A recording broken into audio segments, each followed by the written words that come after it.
सोचने से वैसी वाइब्स आने लगती हैं, वैसी तरंगें आने लगती हैं। एक बार शत्रुओं को सोच के देखो, आपका मूड खराब हो जाएगा।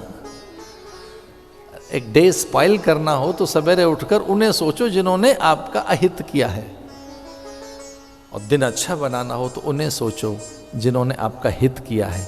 जब मैं योग दर्शन पढ़ रहा था हिमालय में महाराज, तब वीतराग विषम व चित्तम योग दर्शन का सूत्र है।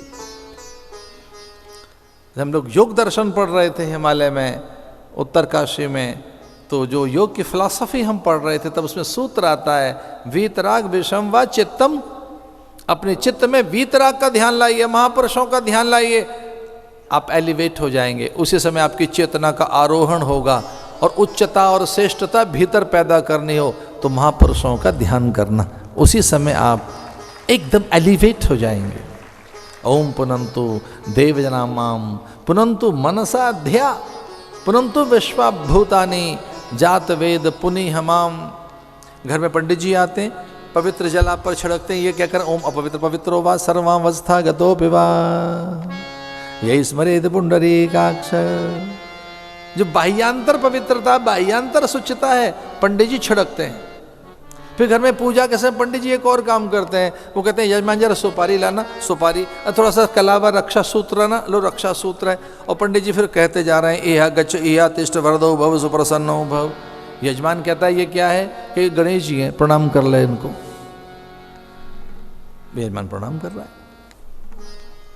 थोड़ी देर पहले वो सुपारी थी, और सुपारी पर लाल धागा, उसे कलावा कहते हैं, रक्षा सूत्र कहते हैं, और पंजाब हरियाणा में उसे प्रांदा भी कहते हैं कई बार। उसके ऊपर रक्षा सूत्र कलावा, इहा गच्छ इहा तिष्ठ वरदो भव सुप्रसन्नो भव आहवयामि स्थापयामि पूजयामि रम्यम शोशोभनम दिव्यम सर्व सौख्यकरम शुभम। आह्वान करते हुए, और इस तरह से सुपारी में गणेश बन गया, और गणेश जी की पूजा हो गई।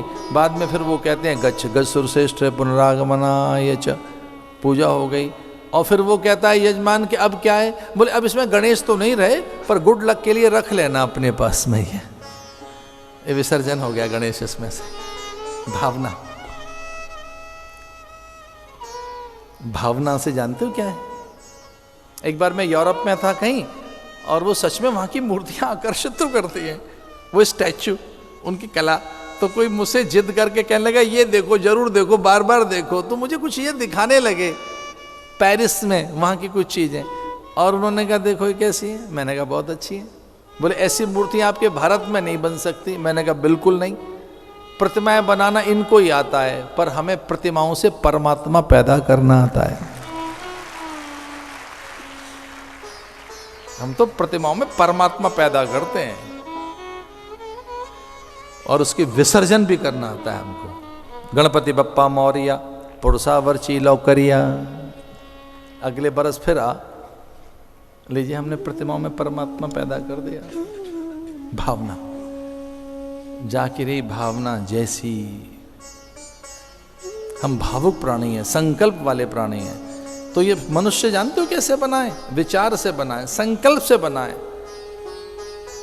मनुष्य की उत्पत्ति, महाराजा मनु का विवाह शत्रुपा के साथ हुआ। मनु शत्रुपा से फिर मैथुनी सृष्टि का आदेश हुआ। इससे पहले काल्पनिक सृष्टि थी, कल्पना में सृष्टि बनाई गई थी। मनोमय जगत था, मानसिक जगत था, मन से जगत पैदा किया गया था। ब्रह्मा ने मन से जगत बनाया था। मानसिक सृष्टि थी जो आप खुद पैदा करते हैं। कई बार आंखें बंद करके मन से कहीं भी चले जाते हो। मन से आप बाग बाड़ी बना रहे हैं, बाग बगीचा। मन से आप अपनी ज्वेलरी डिजाइन कर रहे हैं, मन से बड़ा घर बना रहे हैं, मन से न जाने क्या क्या कर रहे हैं। तो पहले मानसिक सृष्टि थी। मैथुनी सृष्टि मनु और शत्रुपा से पैदा हुई।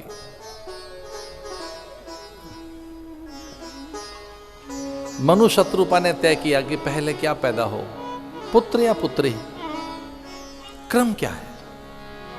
तो भगवान का ध्यान करते हुए उन्होंने कहा कि हमको पहली संतान क्या मिले, क्योंकि हम संतान उत्पत्ति करने जा रहे हैं। सृष्टि के निर्माण के लिए, मैथुनी सृष्टि के विस्तार के लिए, सृष्टि के विस्तार के लिए संतान कौन सी होनी चाहिए पहले, क्योंकि सब मानसिक प्राणी थे वहां।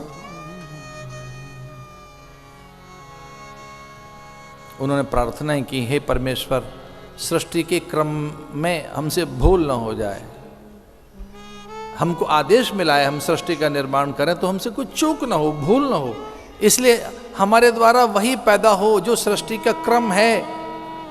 और आपको प्रसन्नता होगी जानकर कि मनु शत्रुपा से सबसे पहले कन्या पैदा हुई, पुत्र पैदा नहीं हुआ।